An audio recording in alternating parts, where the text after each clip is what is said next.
Halo Sobat Pasar Horor PHC. Tak lupa di awal ini, aku ucapkan terima kasih sudah hadir untuk menyimak kisah ini. Terima kasih sudah memberi like, terima kasih sudah berkomentar, dan terima kasih juga yang sudah subscribe channel ini. Sejak awal tahun 2020, pandemi COVID-19 di Indonesia mulai merebak. Dan sejak bulan Maret 2020, kiprah corona mulai nampak menguat dan terus meningkat pada bulan-bulan berikutnya. Jikalau masyarakat mayoritas sadar akan bahayanya virus tersebut, tidak mungkin akan memakan begitu banyak korban berjatuhan. Mbak hukum rimba, siapa kuat, dia pemenangnya. Juga tidak kalah pentingnya, pintu keluar masuk antar negara yang masih dibuka. Apa artinya lockdown atau PSBB jika pola pikir masyarakat tidak berubah, masih menyamakan dengan penyakit batuk misalnya? Setelah sembuh, akan kembali sedia kala. Tidaklah demikian dalam hal virus corona itu.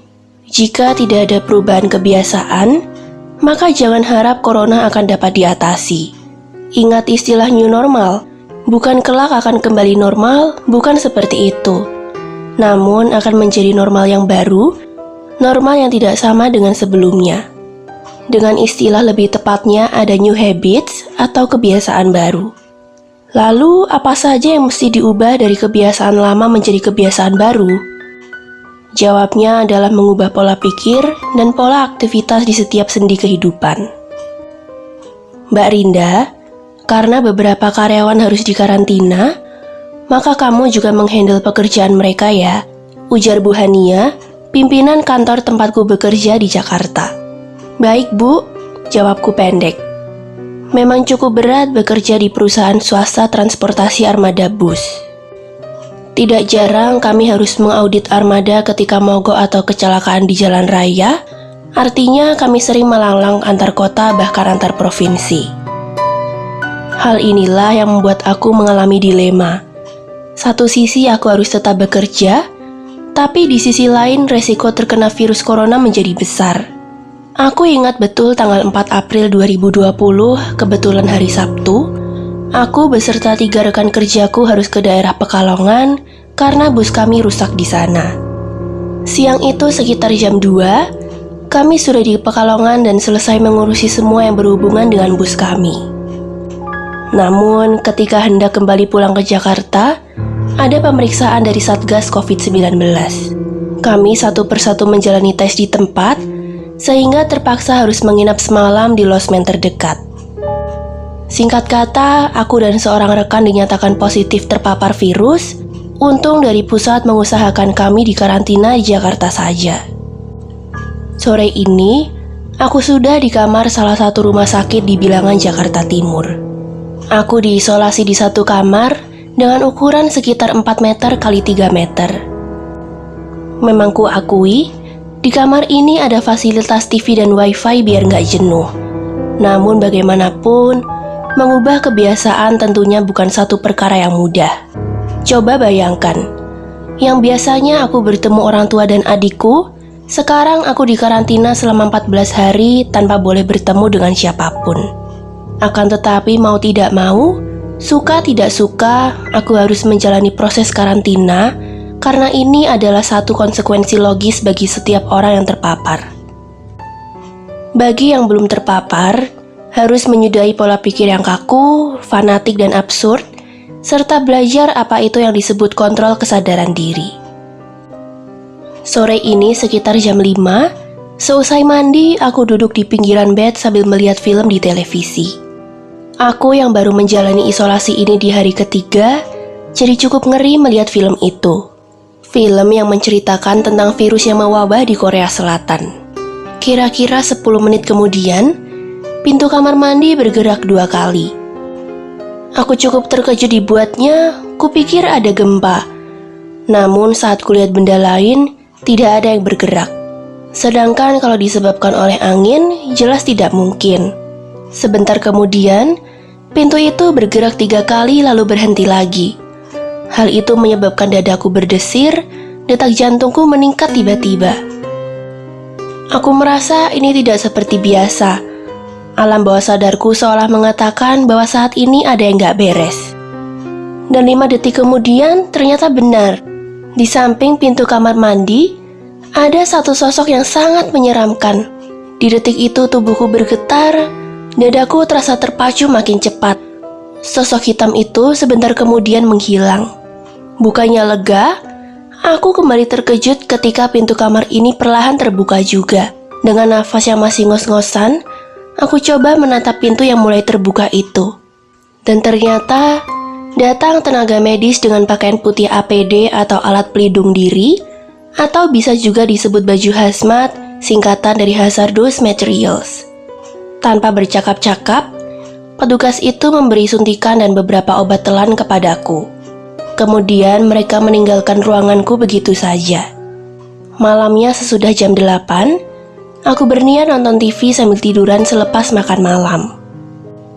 Enaknya punggungku, palingan punggung sakit karena kurang minum air putih deh. Lantas aku segera berdiri, lalu kurai botol air mineral itu. Nah, segarnya, gumamku sambil rebahan kembali. Baru 3 detik aku tiduran, pintu ruangan ini tampak dikit demi dikit terkuak. Ngapain petugas rumah sakit kesini lagi? Kataku dalam hati. Mataku terus memperhatikan ke arah pintu, siapa kira-kira yang akan datang ke kamarku ini. 2 detik berlalu, aku jadi terperanjat ketika satu sosok berkafan itu mulai masuk ke ruanganku. Sedangkan aku mau bangkit duduk saja tidak sanggup, dadaku berdegup kencang sementara leherku seolah tercekik sehingga aku tidak mampu untuk berteriak. Sosok pocong itu terus mendekatiku. Makhluk itu bukan meloncat-loncat seperti kata orang, tapi seperti bergeser begitu saja. Bau busuk mulai mengarungi kamarku, hampir muntah aku dibuatnya. Jalan satu-satunya aku harus memejamkan mata, serta pasrah apa yang akan menimpaku. Tidak lama, mungkin hanya 5 menit, bau busuk tersebut perlahan mulai berkurang hingga hilang. Aku spekulasi membuka mataku sedikit untuk melihat sekeliling ruangan ini, terbukti pocong itu nggak ada lagi. Itu pengalamanku terpapar COVID-19 untuk pertama kalinya, hingga aku dikarantina selama 14 hari. Hanya terpaut 3 bulan sejak aku kembali kerja, aku kembali divonis positif COVID-19 di Surabaya pada tanggal 13 Juli tahun 2020. Kalau nggak salah waktu itu hari Senin. Berbeda dengan kasus yang pertama di mana aku bisa dikarantina di Jakarta, pada kasus kedua ini aku harus menjalani karantina di salah satu rumah sakit di Surabaya Selatan. 2 hari sebelum aku dikarantina, aku ke Surabaya untuk mengklaim asuransi armada kami yang mengalami satu masalah. Dan ketika Senin agak siangan aku hendak balik ke Jakarta, ada razia tim gabungan di pintu keluar dari Surabaya arah jalur lintas utara ke Jakarta. Senin siang itu juga aku dikarantina di satu kamar berukuran sekitar 6 x 4 meter. Setelah aku disuntik, aku diberi obat telan, 2 botol besar air mineral, dan 2 potong kue. Ruangan atau kamar yang kutempati ini menyediakan TV, wifi, toilet, dan kipas angin. Entah sudah jam berapa aku tertidur, tiba-tiba ada perawat dengan APD lengkap menepuk-nepuk lenganku. "Mbak, suntik sekarang ya," kata mbak perawat itu. Setelah orang tersebut pergi, aku tengok jam dinding, waktu menunjukkan jam 5 lebih 20 menit. Berarti aku tadi tertidur cukup lama rupanya. Aku mengambil handuk yang tergantung pada jemuran kecil, kemudian aku mandi. Setelah selesai mandi dan ganti pakaian, aku duduk di pinggir ranjang sambil nyalakan aplikasi YouTube di HP. Lumayan, mumpung ada wifi. Aku searching cerita horor. Lumayan sih channel yang bertopik horor. Ada 2 channel yang menarik bagiku. Channel lama kok ceritanya mengekor kisahnya channel baru sih? Dan setelah ku simak, ternyata dugaanku benar. Channel yang lebih lama itu terlihat sangat ambisius. Ya begitulah sifat manusia, bisa jadi belum mengenal Tuhan Yang Maha Esa kali, gumamku. Mending lihat channel yang lebih baru saja, dari judulnya saja sudah kelihatan kalau kisah-kisahnya orisinil. Aku mulai menyimak kisah itu yang berjudul Hantu Kembar. Tiap hari kosanku ada hantu. Dikisahkan di situ, ada seorang gadis yang kuliah di satu kota di Jawa Timur. Karena perempuan itu dari lain kota, maka sudah selayaknya kalau dia diharuskan kos yang tidak jauh dari kampusnya. Diceritakan di situ, hampir tiap hari selalu ada gangguan dari sepasang hantu atau dengan kata lain pocong kembar. Berbagai jenis gangguan sudah dia alami, dari ketukan pintu, ketukan tembok, telepon WhatsApp, suara di TV, sampai muncul penampakannya. Dan uniknya, semua itu dilakukan oleh sepasang hantu kembar itu. Hingga suatu hari, perempuan itu bertemu seorang kiai yang masih terhitung tetanggaan. Melalui bapak itu, akhirnya misteri tentang hantu kembar itu terkuak. Termasuk cara menanggulanginya juga sudah dilakukan. Sampai pada satu kondisi di mana area tempat kos tersebut kembali kondusif. Tidak terasa sudah hampir jam 6, berarti sebentar lagi waktunya makan. Gumamku sambil memilih cerita dari channel yang sama. Aku tertarik dengan kisah yang berjudul Ambyar, Sundel Bolong Perayu. Sambil dadaku berdebar-debar, aku mulai menyimak kisah itu. Ada 3 anak muda bersahabat yang tinggal di desa yang sama, sekolahnya pun sama. Sebut saja namanya Bekti, Amir, dan Priyo. Mereka selalu bersama kemanapun mereka pergi. Mencari buah-buahan dan berburu burung menjadi kegiatan mereka tiap harinya. Hingga suatu hari mereka bertemu dengan seorang gadis cantik. Sudah tentu satu hal yang wajar jika mereka mulai reaktif dan salah tingkah. Sehingga pada suatu ketika secara kebetulan atau sudah waktunya, ketika pemuda tersebut menemukan gadis itu, dalam sekejap berubah menjadi sundel bolong yang dengan sengaja menunjukkan punggungnya yang berlubang besar. Namun, ada yang lebih menarik dari kisah itu. Tentang diketemukannya harta karun di suatu tempat, dan ternyata memang ada walau petunjuknya lewat mimpi. Di akhir kisah, mereka hidup berkecukupan dengan harta temuannya itu.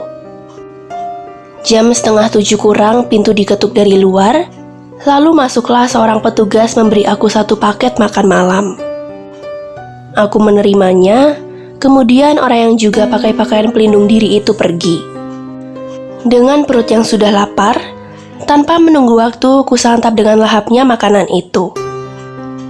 Sekitar 5 menit kemudian, tiba-tiba aku dikejutkan satu suara yang berasal dari dalam kamar mandi. Ada suara seperti benda jatuh yang lumayan keras, entah benda jatuh atau apa, tapi aku jadi ragu-ragu untuk mengecek ada apa di dalam toilet itu. Sedangkan aku yang lagi makan ini sudah ketakutan dan terkesiap dibuatnya. Aku kalau diam saja, justru akan makin tertekan perasaanku. Akhirnya aku beranikan untuk mendekati pintu toilet tersebut. Aku buka sedikit, lalu aku intip. Sungguh mengerikan. Di dalam, sudah berdiri satu sosok wewe gombel sambil menggendong bayi. Bulu kuduku langsung berdiri, terlebih sang bayi itu tertawa melihat ke arahku. Dengan tubuh yang sudah berkeringat ini, aku segera tutup pintu tersebut, kemudian bergegas ke dekat pintu keluar. Dengan nafas yang gak teratur, aku berpikir, jika sampai hantu itu keluar dari toilet, aku akan keluar dari kamar ini, walau sebenarnya aku dilarang keluar kamar oleh pihak rumah sakit. Aku tunggu hingga 15 menit, tidak ada suara apapun dari toilet. Aku yang sudah ketakutan ini jadi hilang nafsu untuk melanjutkan makan. Dan itu hampir setiap 3 atau 4 hari sekali, wewe gombel tadi menampakkan wujudnya. Setelah aku menjalani karantina di Surabaya, aku kembali bekerja seperti biasa di Jakarta. Dari hari ke hari berjalan normal seperti biasa, hingga pada satu hari aku harus kembali di karantina di rumah sakit di Yogyakarta. Aku masih ingat betul, hari Rabu tanggal 11 November 2020, pagi sekitar jam 9, kami diperiksa petugas saat di perbatasan Kabupaten Sleman menuju ke Semarang. Kami berlima dalam satu kendaraan, dan setelah dites, kami bertiga dinyatakan positif terinfeksi virus corona. Sore harinya, aku sudah diisolasi di dalam satu kamar atau ruangan yang tidak terlalu besar, mungkin 5 meter kali 3 meter. Sepertinya jika keadaan normal, bisa ditempati 2 atau 3 pasien. Namun karena pandemi ini, jadinya hanya ditempati 1 pasien saja. Di kamar itu tidak ada wifi, hanya TV dan kipas angin, ranjang, kursi, meja makan, jemuran handuk, dan lemari kecil untuk tempat pakaian. Di hari pertama ini, aku berdoa agar aku dilindungi Tuhan Yang Maha Esa dari gangguan makhluk halus. Setelah mandi dan makan malam, sekitar jam 8-an aku membuka YouTube sambil HP-nya aku charge. Aku jadi ketagihan pada satu channel kisah horor. Aku mulai dengan judul Nyai Losi, dengan subjudul Rumah Makan Bus Akap. Lalu aku mulai menyimak kisah itu. Seorang ibu bernama Turini mengelola satu rumah makan di daerah Brebes, Jawa Tengah dan memiliki cukup banyak karyawan dengan fungsi yang berbeda-beda. Di kisah itu banyak kejadian yang menarik. Misalkan percintaan segitiga, pelanggan yang aneh, karyawan kesurupan, dan lain sebagainya. Dan satu hal yang menonjol di kisah itu adalah tentang lukisan yang berada di lantai 2, di samping ada penampakan pocong juga di lantai atas tersebut.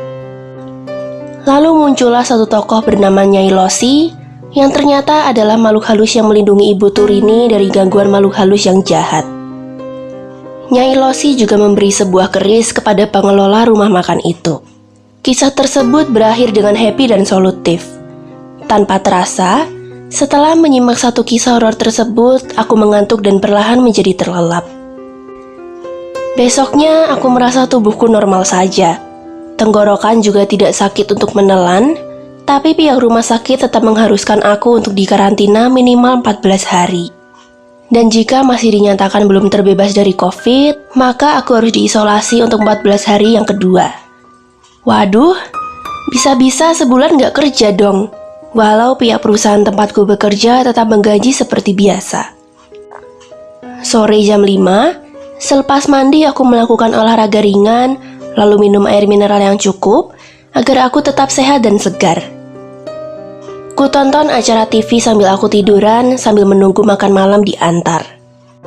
Dan benar, sekitar jam 6 pintu kamarku diketuk dari luar. Lalu masuklah seorang perawat membawa makan malamku, kemudian dia segera meninggalkan ruanganku. Sepertinya buru-buru walau pakai pakaian pelindung. Hidangan itu mulai aku makan sambil melihat TV. Setelah selesai makan dan minum, aku kembali menyandarkan punggungku di tumpukan guling dan bantal sambil chat dengan kawan-kawan satu kantor di Jakarta. Tidak kuduga, ada bayangan di jendela kaca sebelah pintu kamar. Aku tidak bisa melihat karena kaca dari jendela itu ditutup dengan semacam plastik berwarna putih.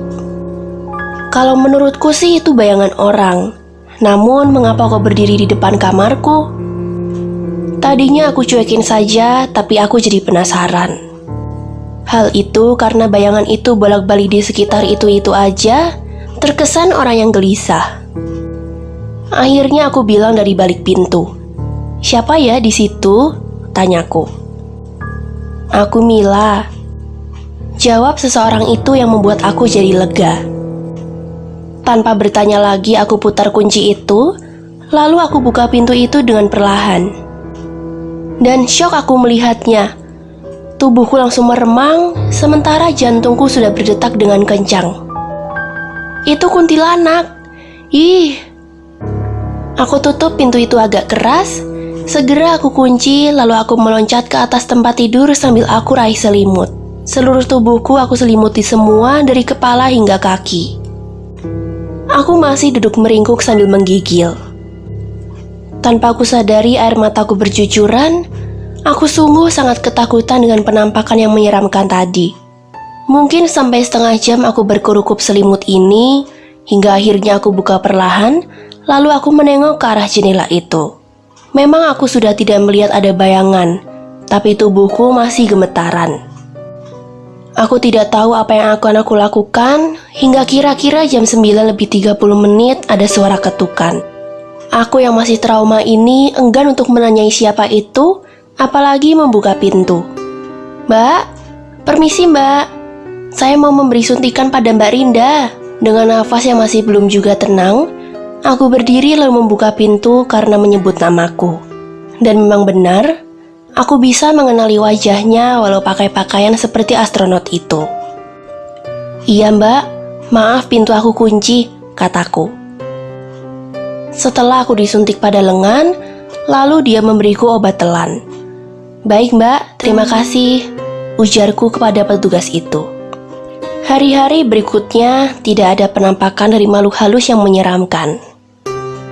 Aku pikir memang sudah tidak ada lagi, tapi ternyata aku salah. Tepat 7 hari sejak aku melihat kuntilanak, sekitar jam 10 malam aku sudah tertidur. Namun aku jadi terjaga ketika kakiku seperti ada yang menyenggol. Tadinya aku pikir aku sedang bermimpi, tapi tatkala aku buka mataku, apa yang aku lihat? Di dekat kakiku ada satu sosok kuntilanak bergaun hitam. Aku otomatis terperanjat bangun, lalu keluar dari kamar. Sialnya, aku lupa kalau pintu aku kunci. Dengan rasa panik aku buka kunci itu, tapi kunci ini malah jatuh ke lantai. Aku yang sudah tersengal ini segera mengambil kunci itu, dan akhirnya pintu ini bisa kubuka. Dan apalagi yang terjadi? Di pintu depan sudah ada kuntilanak lagi. Sungguh mengerikan, kuntilanak tersebut memiliki kaki cuma satu. Tolong, tolong. Aku terus berteriak histeris sambil kututup mataku. Beberapa saat kemudian, aku mendengar langkah-langkah sepatu berjalan ke arahku. Ada apa kok berteriak? Aku buka mataku perlahan, ternyata ada 2 orang satpam. Ada kuntilanak di dalam, Pak, kataku sambil menangis. Bergegas salah satu satpam itu masuk ke dalam ruangan sampai ke toilet. Gak ada, Mbak. Mending tenangkan hati, lalu kembali istirahat. Kalau ada apa-apa, panggil saya saja dan tanpa berteriak, biar pasien yang lain tidak terganggu, kata satpam itu. Kemudian mereka meninggalkan kamarku. Singkat kata, aku kembali ke Jakarta dan kembali bekerja. Dan aku terpapar COVID lagi yang terakhir atau yang keempat kalinya, justru di Jakarta lagi pada hari Jumat tanggal 22 Januari 2021. Itu bermula ketika aku dan 2 kawanku mencari satu spare part bus di Jakarta Utara. Setelah berkeliling, akhirnya yang kami cari sudah didapatkan. Namun lagi-lagi naas, saat balik ke kantor tempatku bekerja ada pemeriksaan kesehatan. Di situ langsung diadakan tes, dan hasilnya langsung dapat diketahui. Aku kena lagi sementara kedua kawanku hasil tesnya negatif. Aku tidak habis pikir, terpapar di mana ya? Kataku dalam hati. Singkat kata, aku kembali di karantina 14 hari di rumah sakit yang sama waktu pertama kalinya aku terpapar. Pesanku pada semuanya, virus corona itu memang benar adanya. Kitanya saja yang berburuk sangka, sehingga justru itulah yang menjadikan stamina menjadi menurun. Intinya selalu waspada, tetap ikuti prokes. Jangan sampai terlena oleh oknum yang hanya mencari kepentingan pribadi atau kelompok, itu yang harus kita kritisi. Jaga kesehatan dan banyak minum air putih, serta terapkan new habits atau pola kebiasaan baru pada diri masing-masing. Jelas tidak mungkin bisa kembali normal lagi seperti kebiasaan lama. Ingat, pola kebiasaan yang benar-benar baru di setiap aspek kehidupan. Sampai di sini kisah ini, semoga bermanfaat bagi kita semua. See you soon on the next story. Bye!